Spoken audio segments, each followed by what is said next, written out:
I hope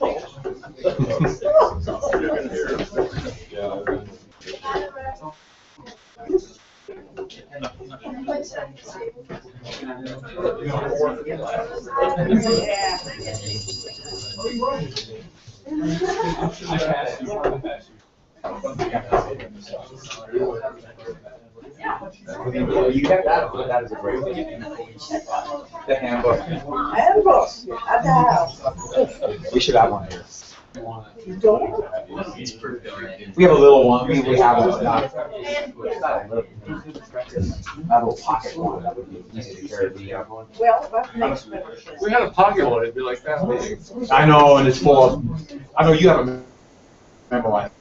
All right, I found it. Go!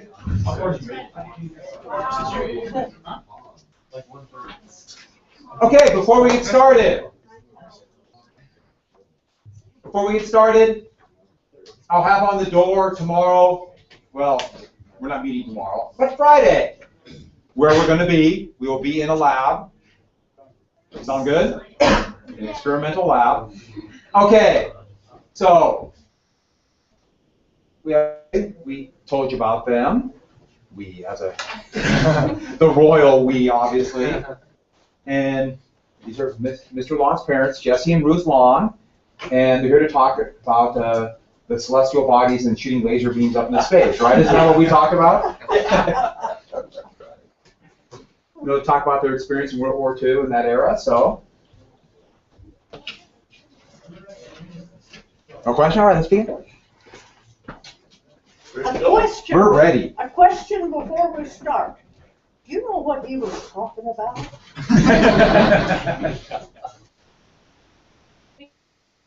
Keep that It's called secret. legal. And you want to Like, go there. let's get it right. Legal.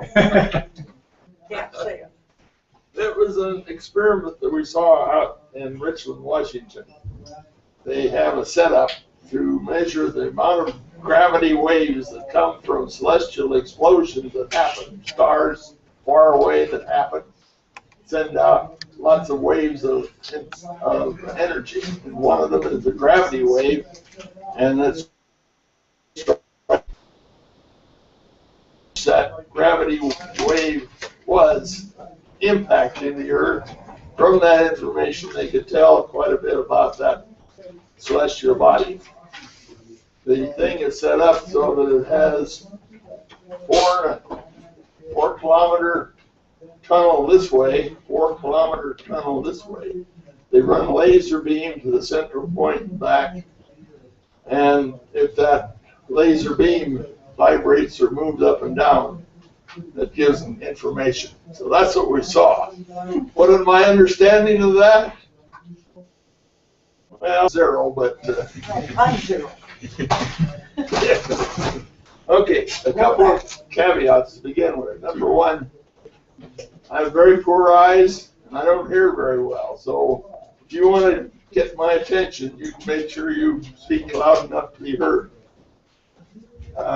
She's much better off. She's got hearing aids. So, okay. Another caveat is I was one, so I had absolutely no control over anything that went on. You just did what you were told, and that was it. And that war was quite a different kind of a war than what our soldiers have had to fight in Afghanistan and Iraq.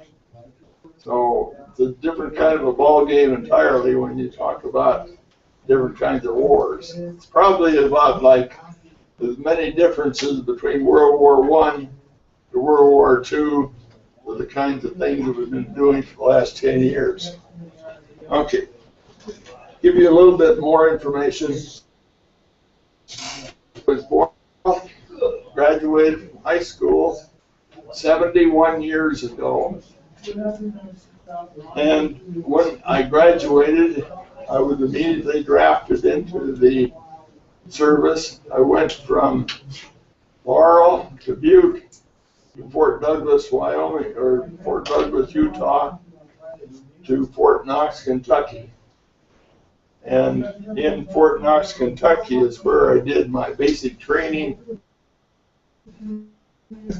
physical training and military training that takes place on your immediate induction into the service. This is just some of the pictures that were taken in Fort Knox, postcards from relatively current days. While I was in Fort Knox, after the 10 weeks of basic training, I was assigned to a separate tank company. That tank company was experimental. They were a larger tank than the Sherman, which was the current one being used at that particular time, I think in terms of 1943.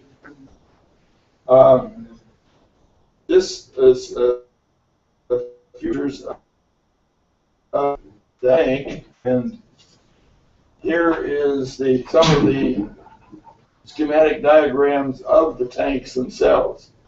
So I'll pass this stuff around as you have a chance. The other interesting thing associated with this, I was telling Mr. Partridge that PBS had a documentary within the last month. I don't remember exactly when, but PBS had a documentary exceptionally large sized tanks. Their big tank was the Tiger, and they were looking to build tanks even bigger than that. And so that documentary is somewhere available on PBS, I'm sure.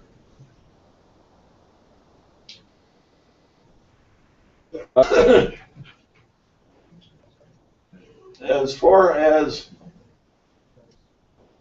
my future after that was that they decided that the experimental tank was not going to be a viable, useful instrument, so they discontinued the manufacture of it, and about midway through 1944, early on 44, they quit all of the experimenting and everything else. At that time, I was asked to go to a Army Specialized Training Program in Madison, Wisconsin. I was about ready to ship out, and orders got changed. Immediately sent to the East Coast. I was on a ship, the Aquitania, and that took me overseas and from Glasgow, Scotland, down to Tidworth in England. So that all happened fairly quickly, and about as near as I kind of lost track of time along the way. But apparently, I arrived in England about a week or two after D-Day had started. I was from Tidworth, which was a little town in England, located up here. But from that town, I eventually was transported to this area here. This area is the area that the 2nd Armored Division was following. And one of a large number of the invading forces. This is Omaha Beach area. This is Cherbourg, which was the important port. So somewhere along in here is about where I got connected up and assigned to the 2nd Armored Division. I was assigned to a reconnaissance battalion, 82nd, Company B, and basic concept for the battalion was to go out and find where the enemy were and wait for the tanks and artillery and whatever else, planes that were overhead, had a chance to attack. So this area in here was heavy fighting. This beach area, obviously, in the beginning was very intense. I think that D-Day film documentary will be really worthwhile to watch. Things that car commander in the battalion had was a fairly detailed map. There's no GPS, so everything was dependent upon on the maps. Again, it's a little bit what's up there, but this was basically the area where the 2nd Armored Division went in, and it was in this general vicinity here that I ended up joining them in the 82nd. I was known then as a replacement. We were assigned because somebody had been killed in one of the vehicles in that particular battalion. On the back side, I think, is an interesting thing. I don't think I ever told any other about this, but again, this gives a kind of a 3D map of one of the sections where D-Day happened. You can see the cliffs, the rough terrain, that kind of thing that was in this vicinity where Omaha Beach is. Again, send that around. Okay.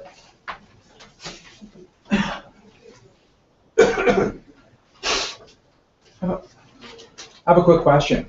Yes. When you were a replacement, were you already and you were in an armored car, right? Yes. Were you in a crew that was already there? You replaced one person, or was the whole crew new? No, I just replaced one person in that crew. Somewhere along here, I'll show a picture or two of what the car looked like.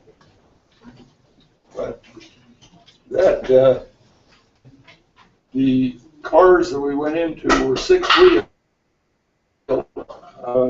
They had a 7mm cannon on them, which was considered like a pea shooter at that point.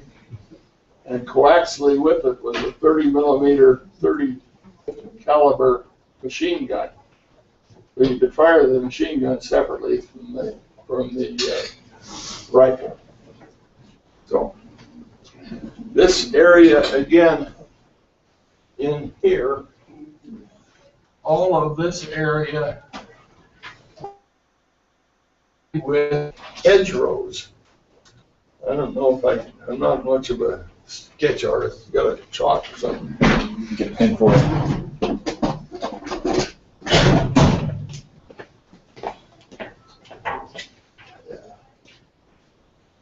It's green for the hedgerows.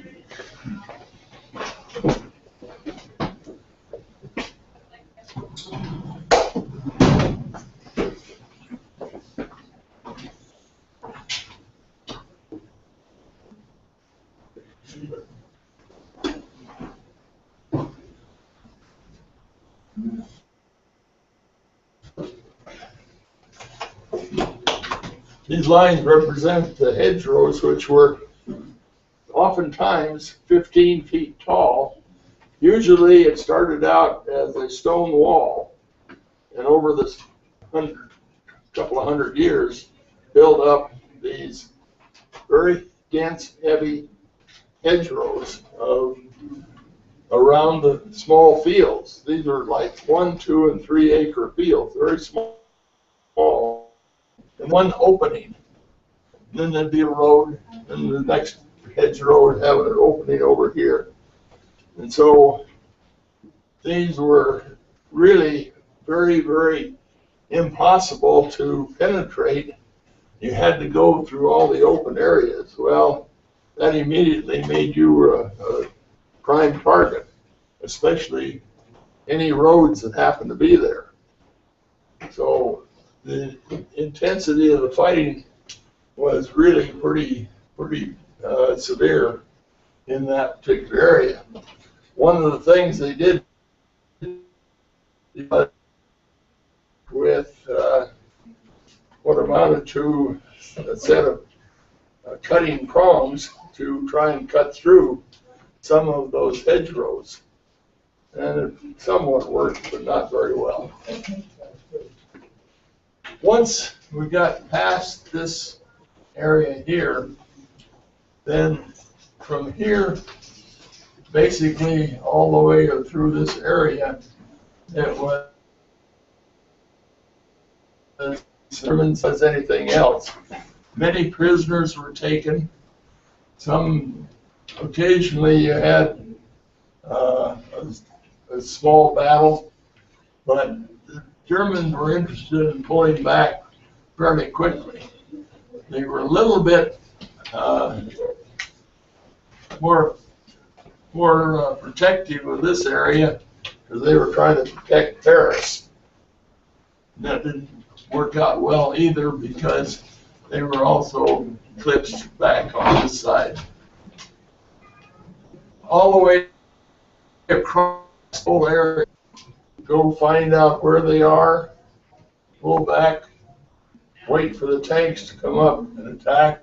And we had tremendous Air Force support. At that time, the P-38s and P-40s were in command of the air. So, especially company commanders could radio and ask for a area bomb, and the planes that come overhead, and you'd wonder, oh, are they going to drop it too soon? And well, there was lots of support going this direction. There are some places along here where there were areas of heavy forestation, and those were danger areas because the Germans had learned to send artillery shells into the tops of the trees, and the explosions would send fragments. So you were caught. You couldn't be out in the open, and you couldn't be in the trees. So you picked your location pretty carefully. So that was part of what was slowing the general movement of the division along this way. So as we moved forward, we were somewhere in the Holland area, and in this area here, and over into the area where it was Maastricht, Haslet, and 2 or 3 small towns that were towns that I was able to get some pictures of. These are pictures of Barman, Jülich, and a couple of other little towns. This was brownie-like type camera that I had along the way. On the back side is a picture of one of the crews of one of the cars.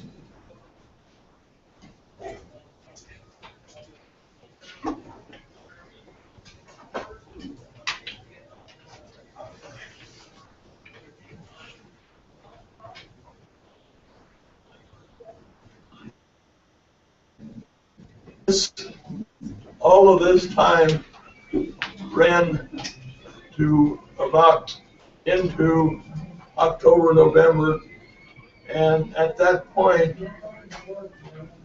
the supply lines were stretched so thin and they had so few ways of getting supplies that they decided to consolidate and stop in this particular area.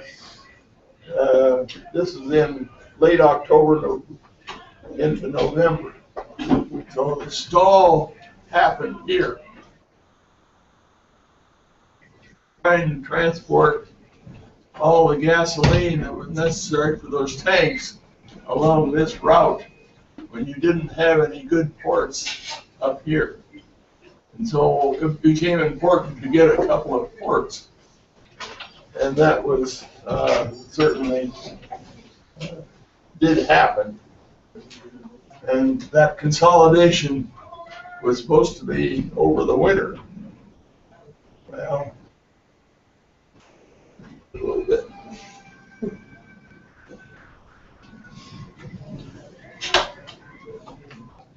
When you went across France and Belgium and into Holland, how did the people treat you guys? Oh, everywhere that those countries were so overjoyed to have the invasion take place, they did everything they could. But their resources had been stripped up pretty badly because the Germans took everything they could in terms of anything material that was helpful to the German army. They took it. So those people didn't have a lot, but they certainly offered their friendship in a big way. They were most receptive to all of the soldiers that were there. So, by the way, if there's more questions, fire away. Yeah. The Pacific Front instead?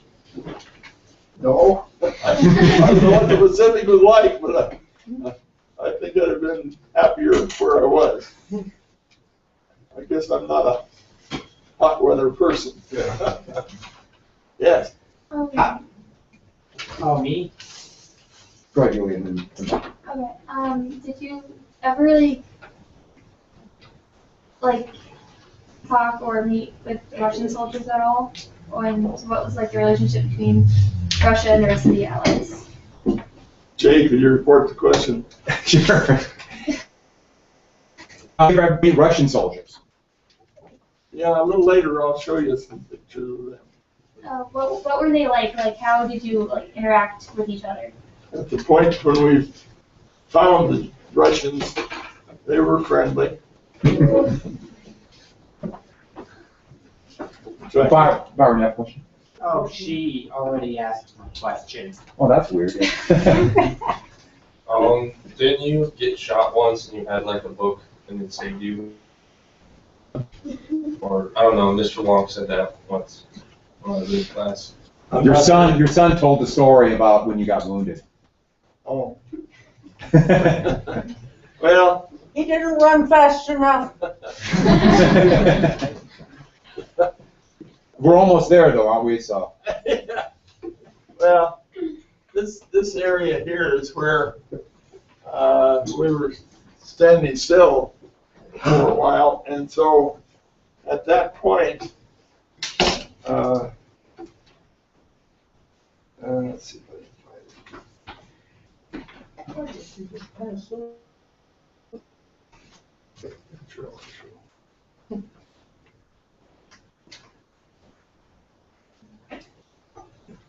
Can't ever find something when you want it. That's true.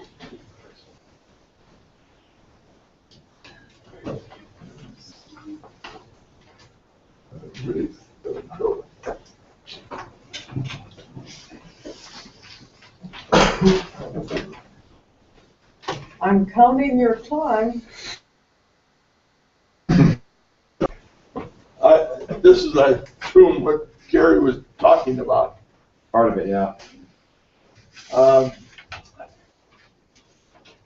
While we were stationed at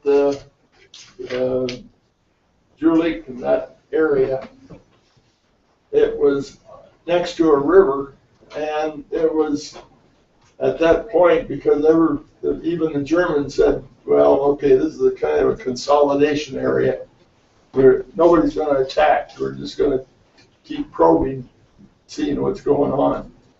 They would send frequent patrols out across the river. They in turn sent patrols back. One of the nights I was on duty, and we challenged an individual that couldn't respond to the correct answer. And as a result, he knew he was in trouble, so he started firing his pistol at our post. And as he came in, we shot him, and last thing he did was throw this pistol out. And so that's one of my souvenirs that I picked up along the way. Obviously, at that point, not many other than officers carried pistols, so we knew we had at least one officer that was shot on that. And those outposts were frequently challenged. Both sides were trying to find out if there was any buildup of additional equipment in their area or not. Nothing much happened at that point. So,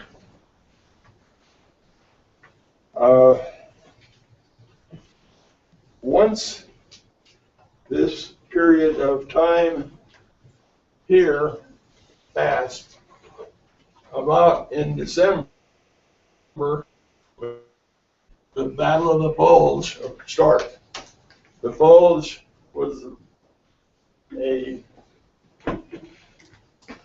premier tank battalions and divisions of the German army, and their primary infantry broke through our lines, and their obvious thing was that they were going to, number one, cut off our supply lines because we had started developing a connection to a port there. And they wanted to cut that off and isolate this end of the divisions that were in Belgium, France, down this whole area. So the Bulge was conducted in wintertime type weather. It was cold, there was snow. We did not have all the necessary dealing with the snow.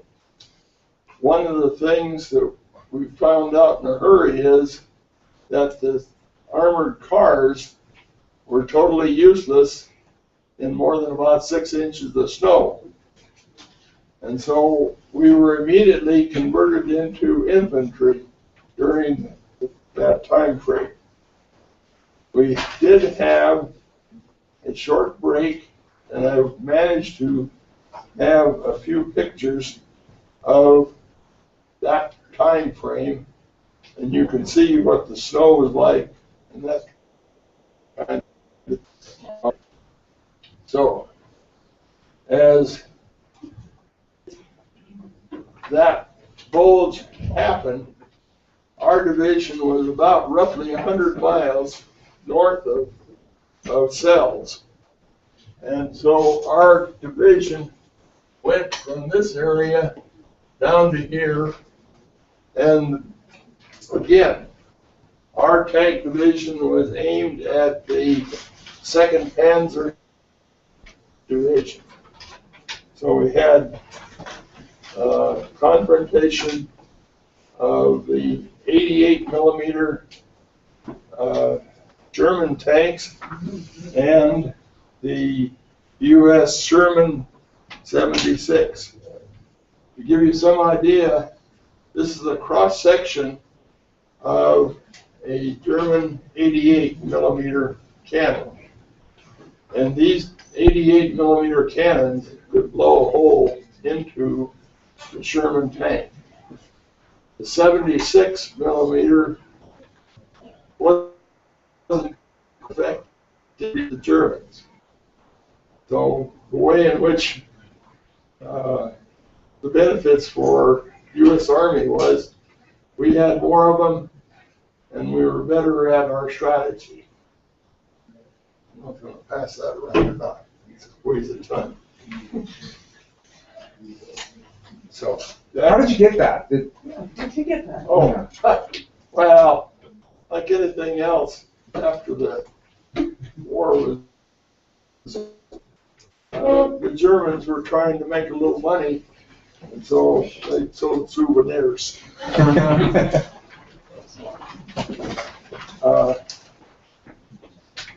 Okay, let's see. I'll pass that around in a minute, but a couple of things along the way that I think that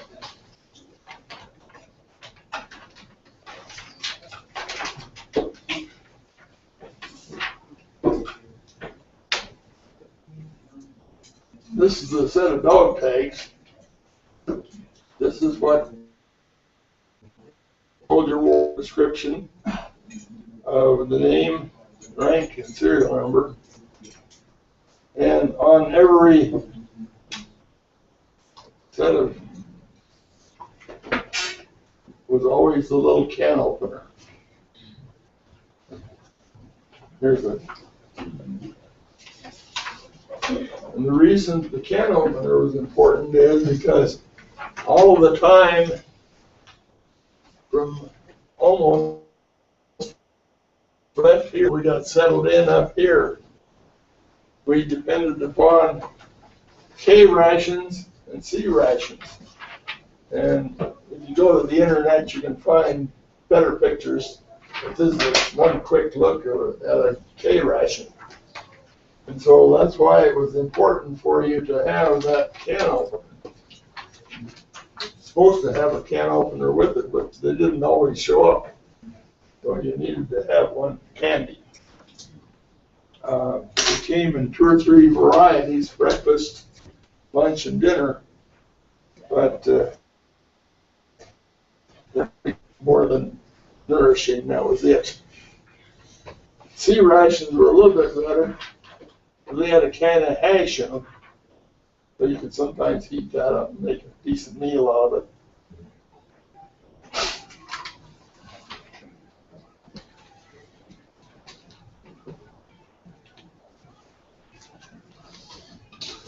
Okay, after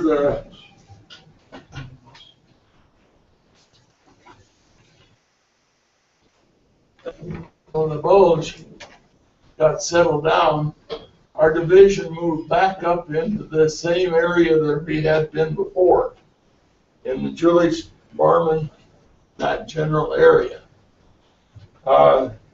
We spent some of January there and into early February, and then in March was the big push into Germany. Now, among other things, this is an area where the Ziegfeld Line was, which was a prominent fortification in World War I. Area. So this was Germans' place that they were going to defend no matter what. It was very important for them to keep us out of the homeland. So we started to push into Germany, and when we got to a town of Krefeld, I ended up getting shot and the leg and the chest and one of my fingers. I would have had a much more severe chest wound if it had not been that the camera that I had been packing, and this collection, there was more pictures in here than that, but this collection of pictures and the camera were in the area where I got hit in the chest. So that is I think, a pretty good remembrance of what happened during that time frame. I was awarded Purple Heart, and it turned out later after the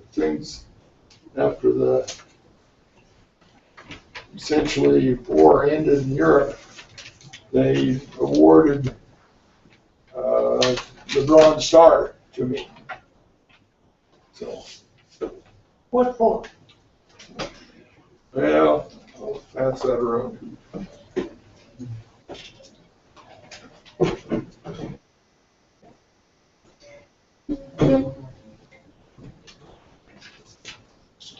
This is the Bronze Star on this side, and on the back side is the Purple Heart.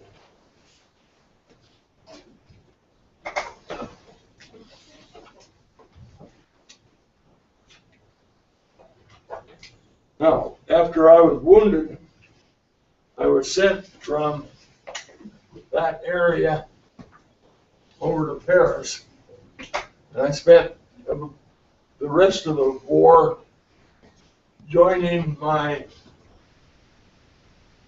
at the end of the war when they were at Magdeburg. That was VE Day, and so that was the end of the war for me. After we were at Magdeburg, the Russians had, yes, I don't know how to put this quite, but essentially Russia was allowed to take Berlin, but they couldn't go any further than Berlin. And we were not allowed to go to Berlin, although we could have very easily done that. In the process, after the war was over, after VE Day, things settled down a little bit. Our division was assigned to go to Berlin as honor guard for the Potsdam Conference. If you remember that Roosevelt had died in April, July, which essentially divided up Germany into its component parts that existed for quite a few years up until the wall came down. So there was a little bit of friction after that period of time between the Russians and the rest of the Germany, U.S. This around this on this one side is pictures of the Battle of the Bulge. On the back side are some pictures taken in Berlin during that time of the Potsdam Conference and our participation there. Rather interestingly, they had a panel set up in which they had Roosevelt in the panel for the Potsdam Conference and things, and put up a new poster that included Truman instead.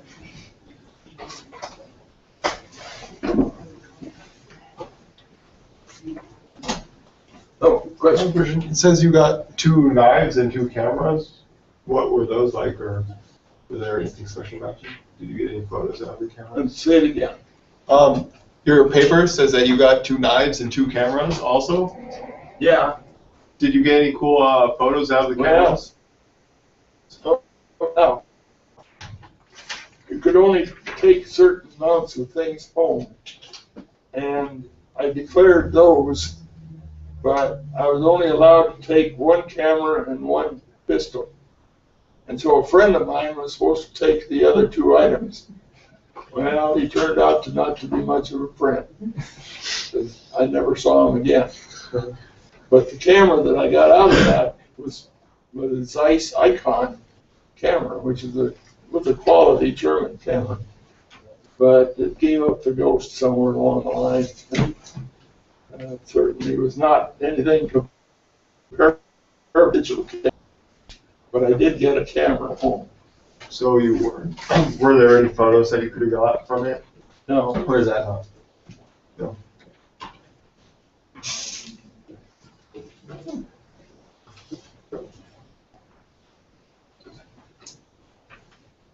again, another set of pictures. These are, by the way, I didn't have a camera after that episode with the, but these were the pictures that were taken by other people. But some pictures in the Potsdam Conference. Then on the back side, here's some pictures of a collaboration with the Russian.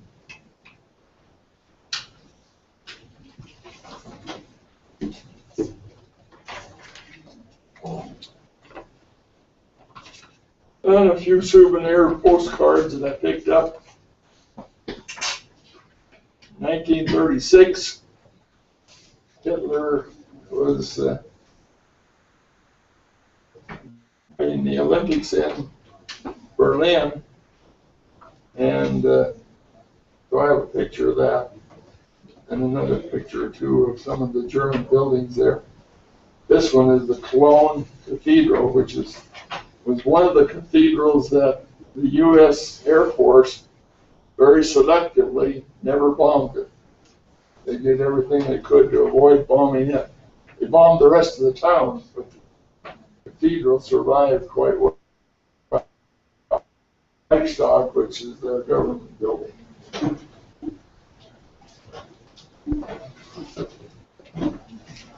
A little bit of some of the German money. The little square ones here on the side were issued after the war to the U.S. soldiers, so we could spend marks in Germany. But this money was no longer of any value in Germany.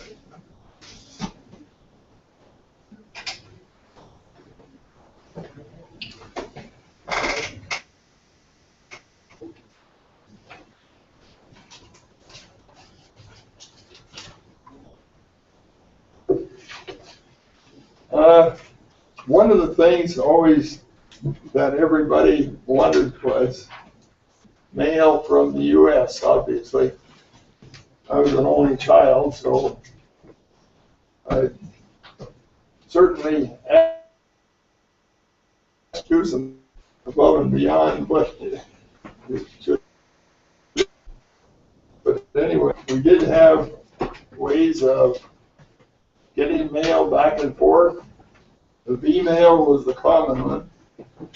Early on, I sent a letter, and our company commander had to read and censor every letter that you sent home. And he didn't obviously like part of my letter. That sort. So he chopped out part of my letter. That's one email. Here's a different one.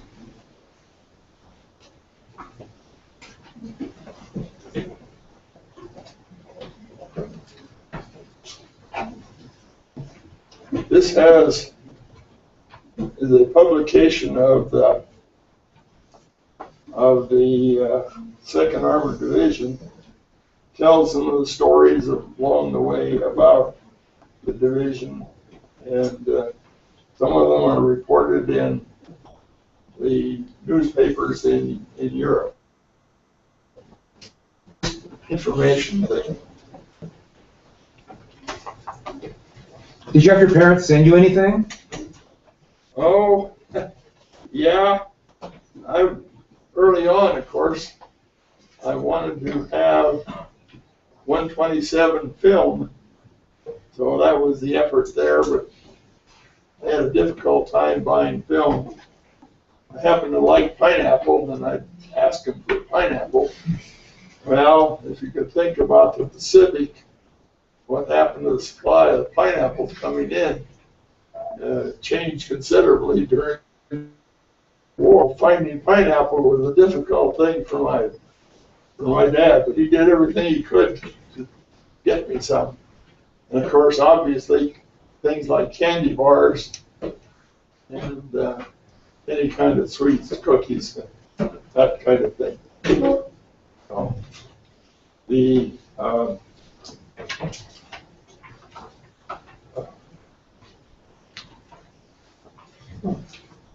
communication system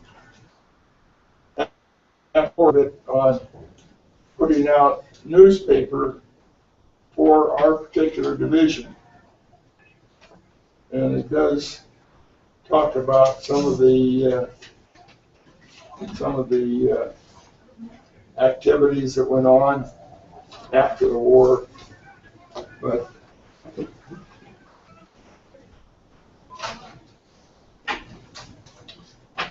let's see.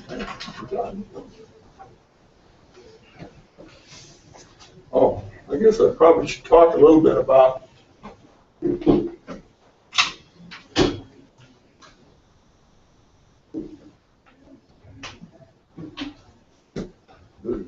U.S. Army. Wouldn't be too happy with me now because I don't shine my buttons like they should have been shining. So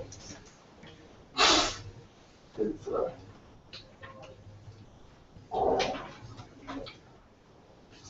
when you look at the uniform, there is indicated here connection to the cavalry. And the amount of research, you would find that the cavalry, which was a horse brigade, was viable up through part of World War I. But in World War I, they began to show up with the tanks. So they didn't know where to classify and put those tanks. So they decided to say, okay, we're not going to call them cavalry quite, but we're going to use the cavalry symbols. So all of the armored information where cavalry insignia. So that happened, I think, in that transition period between World War I and World War II. Our division originally was in Fort Hood, Texas, and they eventually moved to Fort Knox because what is the place where most of the tanks were being built by General Motors and Baldwin Engine Factory. So you have all kinds of connections to the industrial area, and so they moved everything to Fort Knox. Okay, once you get beyond that, the patch is characteristic of your particular division. You don't have a battalion indication. I don't have any for the 82nd Recon. Here is the Purple Heart and Bronze Star, and then there's one that has little stars on it that indicates each of the battles during the time of the start of the invasion D-Day up through the last part of going into Germany. Here is a presidential citation which was given to our battalion. And underneath it is called a ruptured duck. And that is the symbol that indicated you were discharged from the service.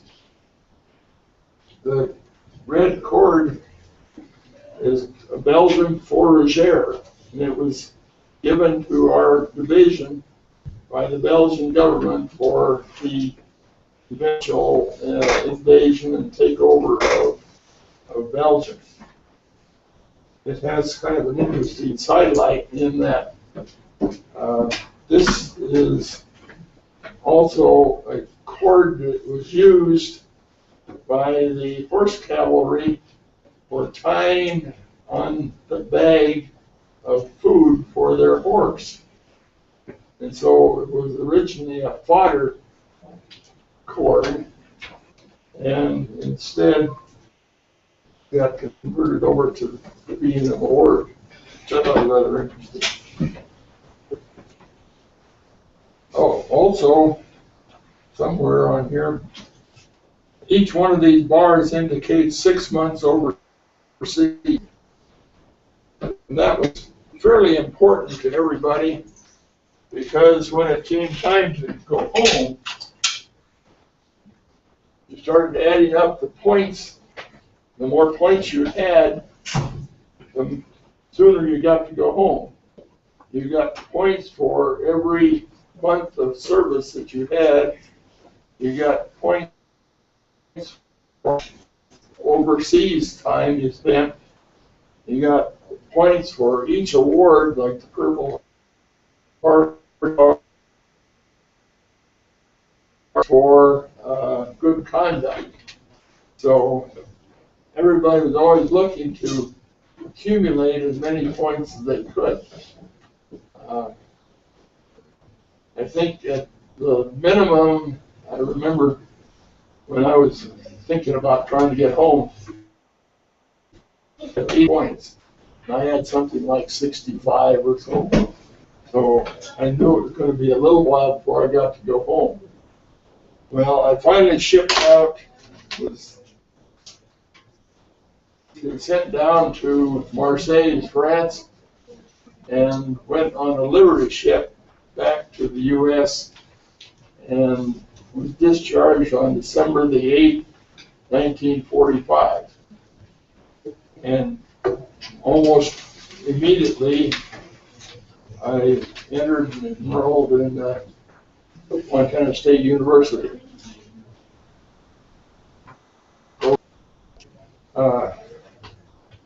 Along the way, my father clipped a rather interesting summary of the total war from the time of the invasion in Poland to the end of the war.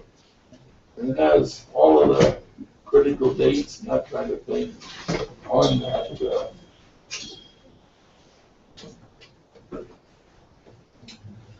Okay, of course, there's some questions you would have now.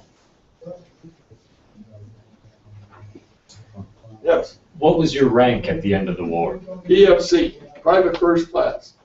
And that was automatic. After you were in for 6 months, unless you screwed up somehow badly, you're automatically a PFC. And when I went into the service, it was a case of I had at least which I could have gone to officers' school, but the war kind of changed things a little bit on that score. So, as far as rank is concerned, in the car, there were 4 positions in the car. There was the car commander, there was the driver, assistant driver, and gunner. Well, as a replacement, I came in as the assistant driver gunner. Obviously changed and did several different jobs. It was not that he had one job. So, okay.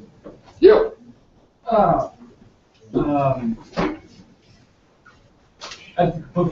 Right when you enlisted, did you get to choose what you wanted to do, or was it during a time where they just said, this is what you're doing, this is where you need to be? Didn't have much choice on anybody. No, it was They just dropped you wherever they thought you could fit. When I left Fort Douglas, Utah, that the Armored Division area, but I didn't have any choice about it. But I asked for something else. I have no idea whether I'd gotten it, but I doubt it would have been much change. Okay. Anybody else? Megan. Did you ever get the peanut butter you asked your parents for? That's what I really want to know. Did I what? Get the peanut butter that you wrote to them in your letter. Yeah, actually I did. Yeah, my dad. But the pineapple was a tough one. I know that.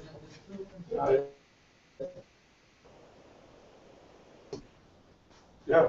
Was your dad in World War Yes, he was. My dad was in World War I.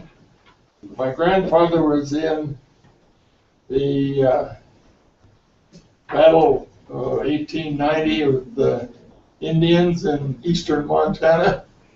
And he was also in World War I.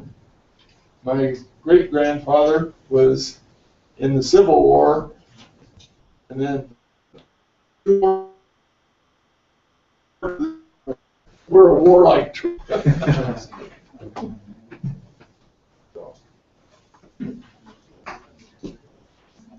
Okay, thank you. Oh, I have one more question. What was the youngest person in your, how old was he, or he? Alright. well, I was the youngest one in our, well, not only in our car, which had several cars in it. So, yeah. What was your basic training like? A lot of physical training. That was the big thing in the beginning. The second thing was because we knew we were going to be in an armored unit. We did some things that were aimed at what the armored division was doing.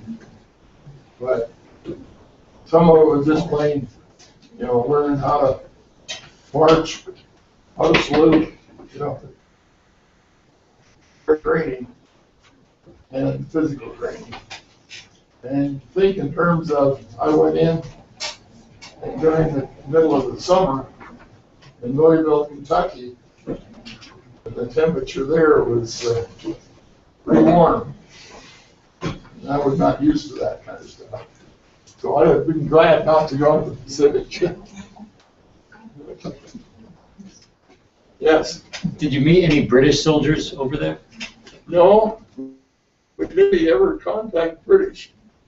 They were close by, but none of the British. Our primary contact was either the Russians or that was it. I'll tell you one thing, with the Air Force support during the early part of that battle was absolutely spectacular. Another question? How many years did you have to serve before they would let you go out, before they let you leave the army back then? How many years? Years about to leave the army, discharge? They were just ready to get rid of you the minute you were back home again. Yeah, there was no requirement to stay on in service at all. When you were drafted for as long as they needed you. And they were the ones who set the time frame of when you would be out. So it was a case of they had to, from New York, I went to Camp McCoy in Wisconsin, and from there back to home. We did that in just a few days. So this question is for your wife, Mrs. Long. What were you up to during the war? What I'll turn this over to her now. Oh. Thank you. She asked because you tried. I talked it up. I'm sorry. Well, I'll tell you a little bit. I'm going to use about the home front. It was interesting that on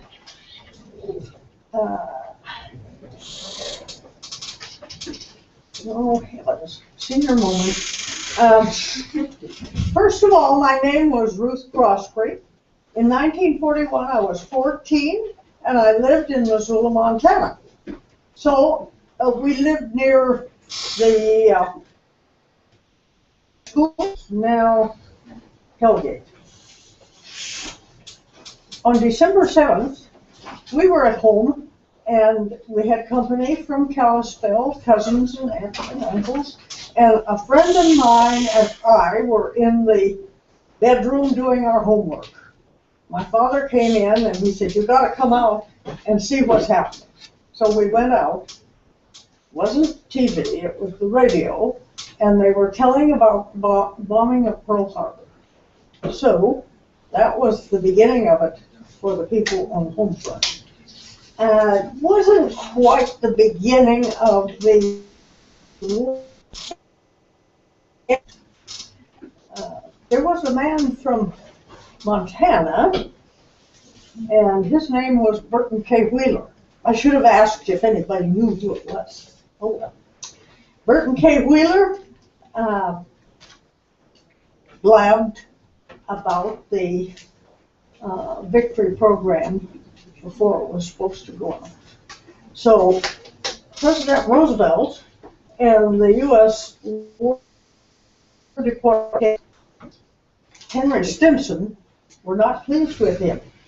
But this had been building up since 1939, very quietly, silently, building up because we could see what was happening, and we just figured we got to take care of something, and we're going to be in a war.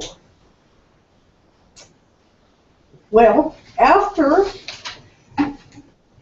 the bombing of Pearl Harbor, everybody decided this was it, and there was quite a bit of effort put into the war by everybody.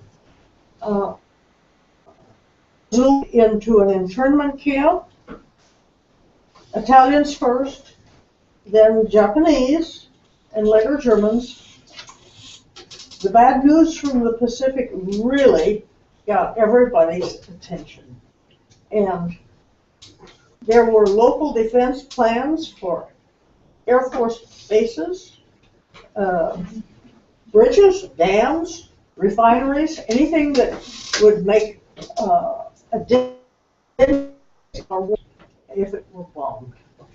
We knew that 3 siren blasts followed by blinking lights meant that there was an air raid. We never had an air raid. I think maybe the West Coast had some balloons that were fire balloons that Japan sent over. Civilians were trained as air raid wardens, firemen, plane spotters, and there were high school kids that were plane spotters, knew the could tell right away by looking at what was in the air if it was one of ours or not. We didn't have any trouble in Montana, but I think along some of the coastlines they were watching pretty closely. Draft boards were established, 1,600 men enlisted, including many of my classmates, and that was from Montana. That was from Missoula. Yeah, excuse me, mistake. Missoula. Youth clubs collected tin and other metals.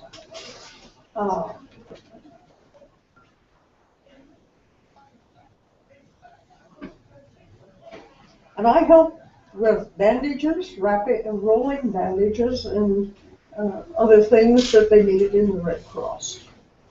My life as a student was fairly normal.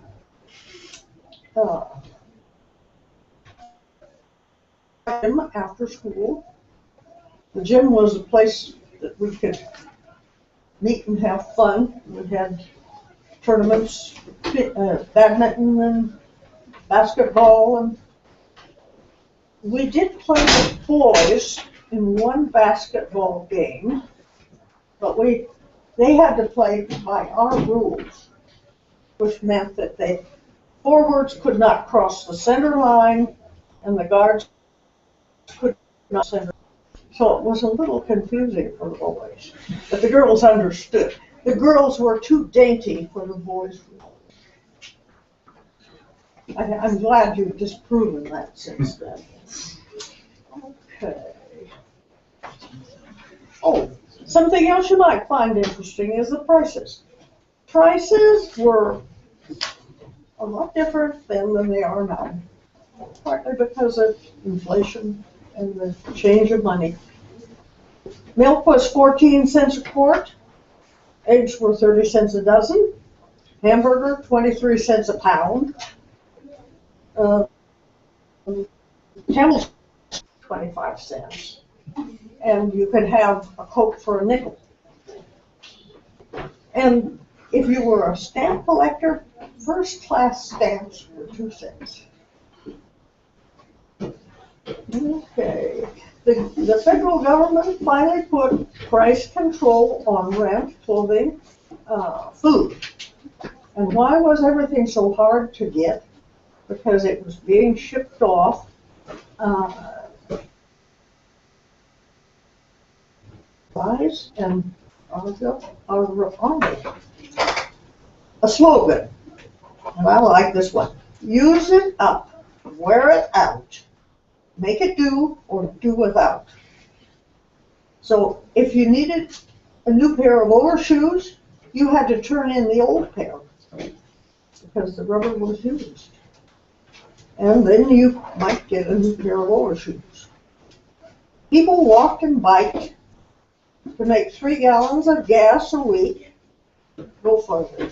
And if you wanted to take a little vacation, and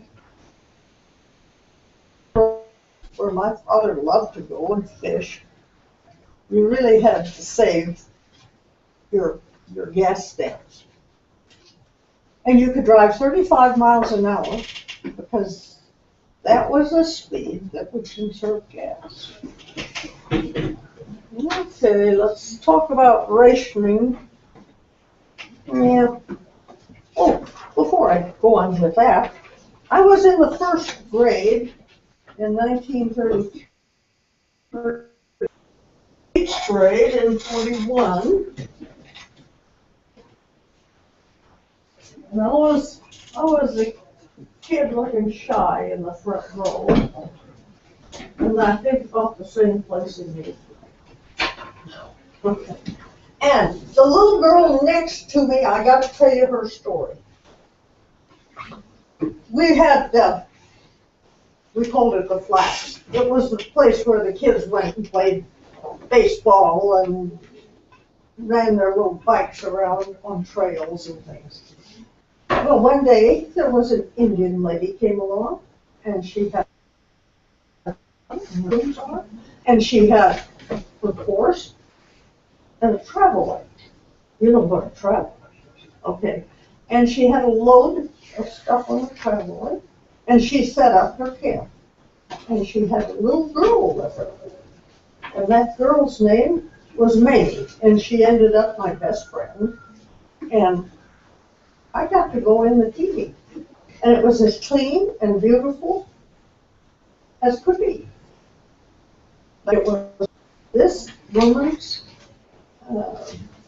fault, because she took that baby out of the garbage can and saved it so. So it was her baby, and she wanted to have an education for that child, so she brought it into Missoula. She camped there until the snow was deep in November, so that Mamie could go to school.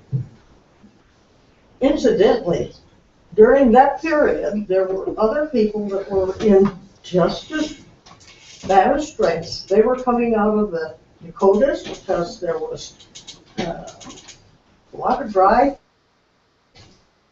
weather. The dust was blowing and they couldn't stand it.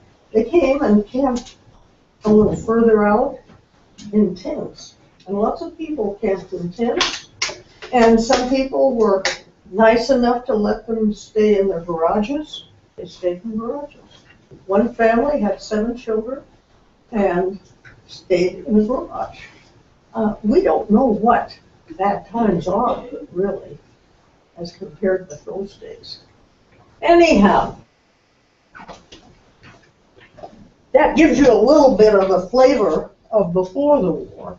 And as the war progressed, we've watched to see if the name of any of our boys in the casualty lists were people that we knew. It was a sad time, but it was a time when everybody was really trying to do their best to take care of things. I don't think that this has happened since that war, because I don't think it happened during the Korean War. I don't think so. No. And so, what else? Oh, I've got a good one. In 1943, there was rationing. Well, there was rationing before that, but I got some pictures of the rations, and it gave the instructions, and you can see the stamps. And I'll just pass these around so they go. And food. Oh. And bring over too. I'll speed us up a little bit by doing that.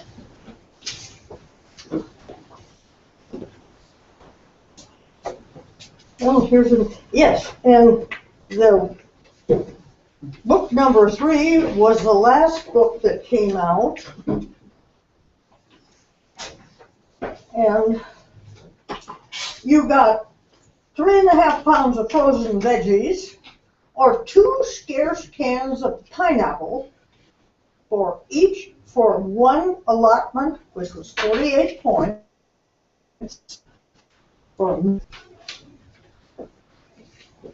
You could buy that, you could buy 2 cans of pineapple. Also, meat was rationed, and cheese and lard. My dad had his sister living in Whitefish, and one time, and I think it was, she said, save your gas stamps so that you can come for Thanksgiving. We're going to have family reunion. So Dad did, and we did go to Whitefish. And we got there, and the women were all busy in the kitchen making a dinner, and the men were bored. They were sitting in the living room, and Dad says, I got a new gun. You want to go and shoot it? Well, sure. So the men all piled in the car and went out to see what they could find. And after so, they came back. And they said, they came in and got me. I think I was the patsy. Anyhow, come out and sit, and we've got something for you in the trunk. You should always be careful about these people who give you free gifts. Anyhow, I went out and opened the trunk, and out rolled the bear they had shot. Illegal. And my grandfather shot it because he was the one that saw it, and he was a good shot. They asked him where he shot it, behind the ear, and that's where it was shot. We still have the bear within our family, is residing, I think, on the wall down in Idaho with our daughter-in-law's mother and father in their cabin. But we got 2 points for each yard. Well, this bear had a nice thick coat of fat all the way around his body because he was ready for winter. And so we rendered out all of that fat and got meat points, which we thought at the time was quite an achievement. Okay. Oh, and the hunters went out, because if you don't have meat in the refrigerator, get some fish or go out when it's hunting season. And it was dry that year in Montana. So the hunters weren't having very good luck because the animals were trying to find grass elsewhere, I guess. But some of them got stuck when a big storm came along, and they were out in the woods and the fields in their tents. And that was a little exciting. But Dad went hunting, and he got a deer. But he's, and I said, well, why'd you take 20? Well, some of the other guys might need them. But he said, you only really need 3 bullets if you're going to be a good shot. And that was his philosophy, and I'm sure the NRA wouldn't agree with him now today. Let's see. Oh, the Yellowstone that year shot many deer and elk. Because of that dry season, they were concerned that the elk would not last through the winter. And quite a bit of that meat went to the Native Americans, and I suppose they sold what was left. Let's see what else is here. Why was the, well, I told you about the shortage. Oh, and shoes were a problem. And we like to have really fancy dress shoes. Well, you didn't get really fancy shoes because you had to have something for every day, and you were only allowed 3 pair a year if you were lucky. And so there was huaraches. You know what huaraches are? Go down to J.C. Penney's and ask them to see huaraches.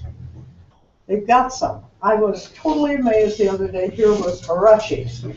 These were the shoes that the government thought sturdy enough to demand a stamp. So you could get huaraches.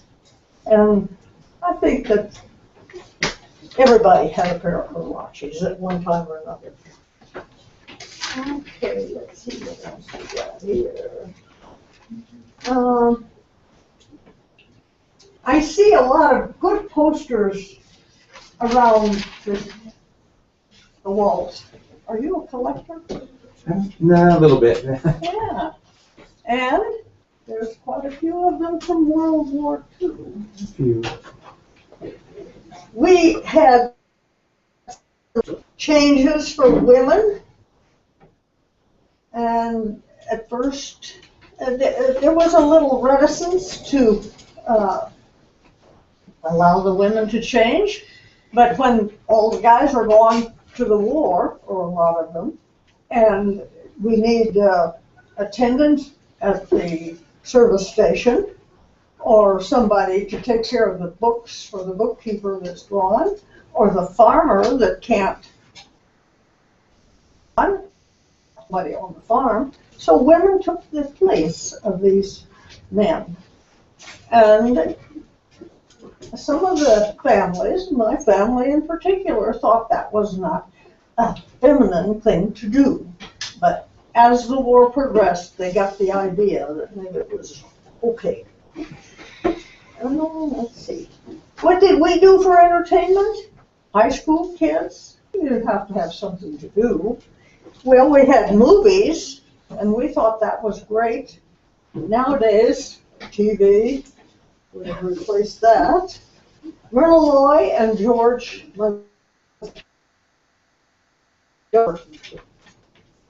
We had school dances, and we had dances at the Masonic Temple that allowed high school boys and young ROTC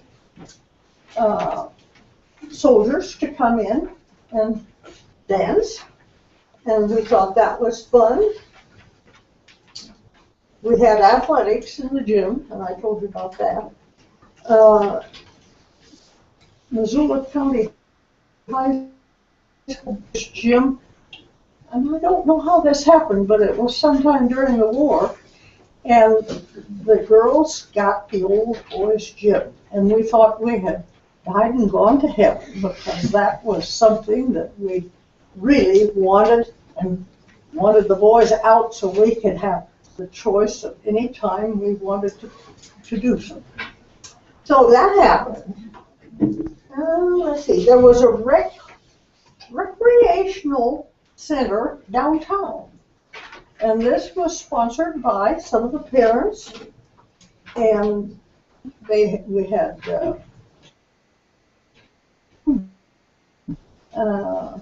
ping pong, a place to dance, food, and so it kept the kids off the streets on Saturday night. Oh, one day a young sailor came home that I knew, and he said, let's do something. And it was Sunday, and it was retreat time at the university for the, was it ROTC soldiers that were there at the time. So I said, okay, we'll go out and see the retreat. And a lot of people went out. He was a bit of a monster because he drove around the oval backwards. And needless to say, it got the attention of several people. Okay. So there was still some humor in the crowd, you know. We had, I was a Lutheran at the time. We had a Bible camp at Flat. And lucky in the summer you could go to the lake and have a good time for a week, and that fireworks was banned, and many fairs were canceled. Many athletic activities were canceled. The Bobcat Grizzly football game in Butte was canceled. It kept a lot of drunks off the road. Let's see. Yeah, Yellowstone and a lot of things closed. So people really weren't going to the national parks as such.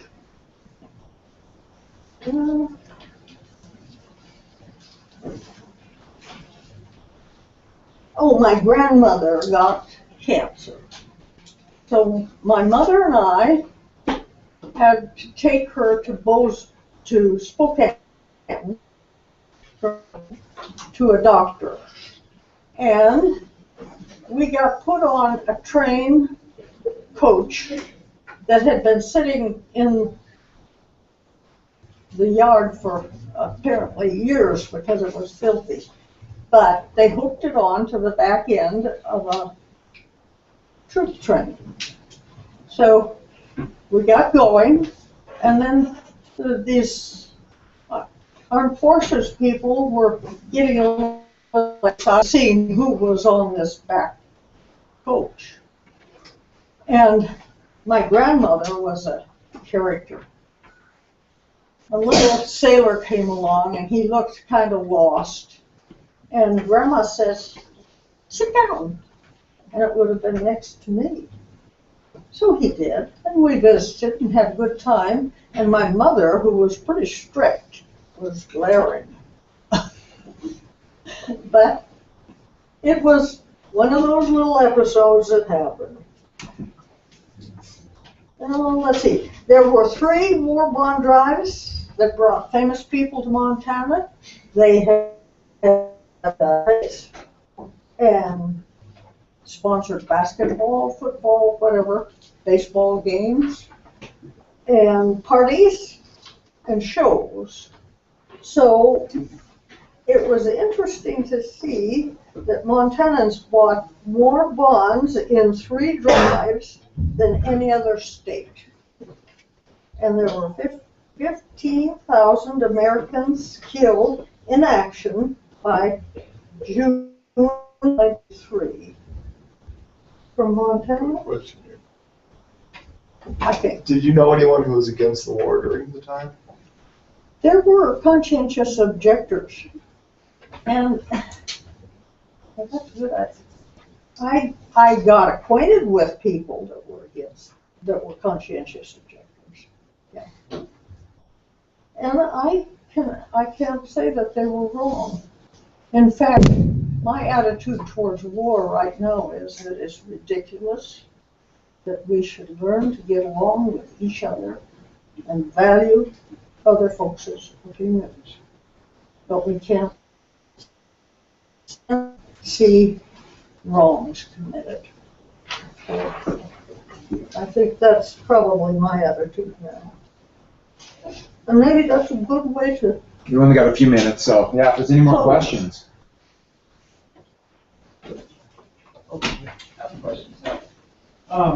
Did you guys ever, do you know Gordy Triplet? He lives out in, or he used to live in Missoula. Well, there were persons we didn't know. Yeah. Gordy Triplet he was my great-great-grandfather, and he served in World War II, but to the southern end of Europe, through Africa and everything. And he passed away at the beginning of the school year. I was wondering if maybe you guys. Well, that Triplet name is very familiar to me. I've got a few things up here that you can look at. Oh, this is interesting. And I didn't know I had it. And I told Jay about it, and I'll tell you guys. I had a good friend, and she found that she fell in love with. And this was the marriage announcement. And his name was William Romney. Does that name strike a bell with anybody? There was a man named Romney that ran for president against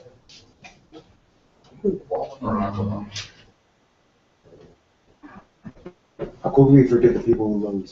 and it was his relative. She got into a very interesting family. Yeah, and there's a few things. One more question. I have a question. So, what year did you two meet? We met the first year I taught school in Twin Bridges, Montana, where we both had teaching jobs. And that was a place where the Montana Children's Center was located. Time to go. You might get it. Somebody else. What year were you guys teaching in Twin Bridges? I was teaching, She was there 49, I was there 50. Yeah. I just finished college. I used to live there. There were 5 young teachers there, so you can imagine this poor little farming community. I used to live there. Okay, and your name is? Devlin Stark. I'm sorry. Devlin Stark. Evelyn? Stark. Stark. Oh, okay, Stark. Should ring a bell. Doesn't. His bells don't ring like mine. Oh, and here's my commencement. And this was the current events. This was the newspaper that came out for students. I think this was 7th and 8th grade, maybe. You just read it carefully and studied it because you got a test over it. We should do that. And here was the ones for high school, I think. Yeah. So. Well, the bell just rang, but thank you very much. That was great. Anyone, before we start, please come and look at the stuff and have any questions. Thank you for coming in. That was awesome. That was really good timing. And very much. Make sure you check that current event. You will be. Yeah, you'll get tested. Yeah, tomorrow the quiz.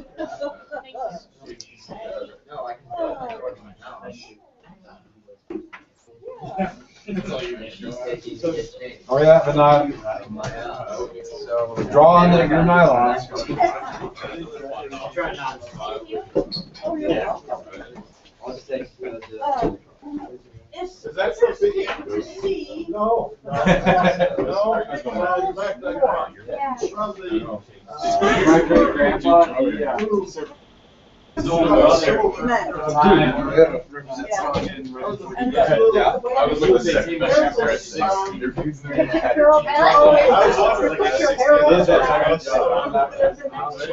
lied to his older brother saying that there's something for school and had him, because he had the same name as the father, and so had him sign the army papers. Oh, no, yeah. And shipped him off. And by the time they found out what happened, he was already in the.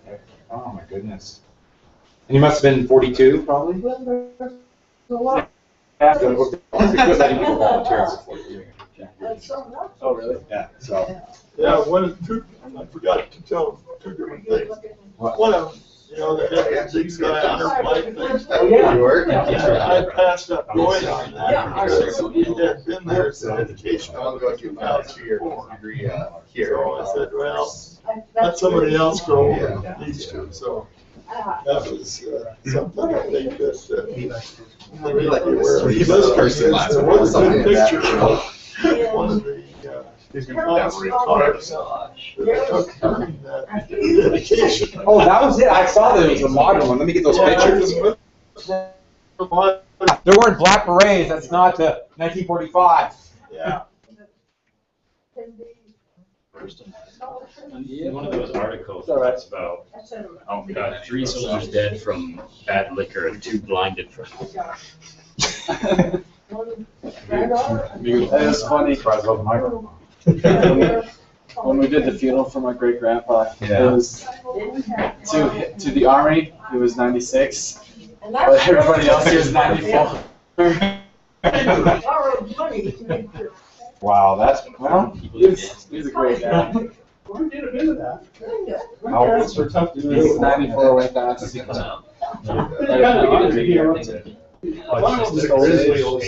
Stop. This one, yeah. Where's it? Junior I was reading the other day about how much. I gotta get out of here. I gotta go to work. Oh, yeah. I was at last time. Just reading. We just talked about your division. Our next door neighbor. Just read about it. He's the. Man. Did you say? Or is it? My great grandpa, he lied about it. He was 16. Is there any kind of work that you like to do, that you admire, and you write them? I know it's here. Telling why. Too bad we can't bring that one.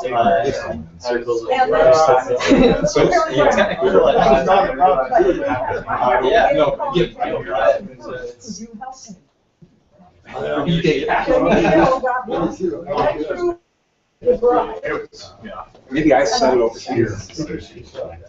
Nope, they're all there. Oh. Let's stop the broadcast.